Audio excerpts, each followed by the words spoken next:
Let's get the car on some ramps so we can get underneath it.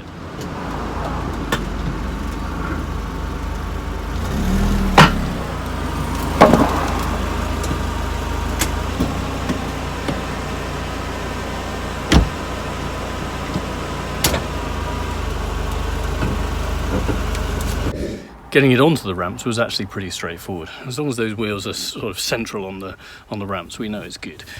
Getting it off is actually a bit trickier because trickier, new word. Because this car is an automatic, you're braking the car to stop it from going forward, but it's trying to drive itself forward.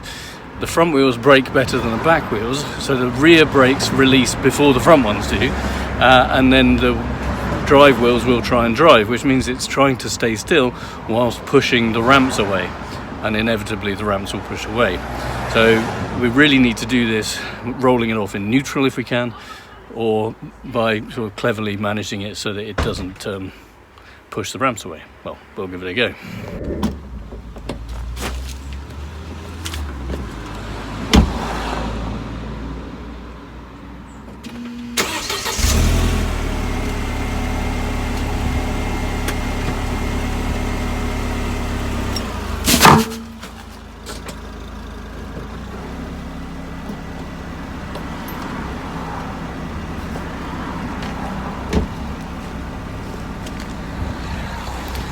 And there you go. That was, I think, probably the best I've managed to do it. It's not an easy process, but yeah, if you want to put the car on ramps, then that's probably the best way I've managed to do it. Stick some comments in the chat if you've done it in a better way. Really keen to hear about it. Hope that was helpful and insightful. If it was, then give it a like, subscribe to the channel, and yeah, thanks for watching. Take care.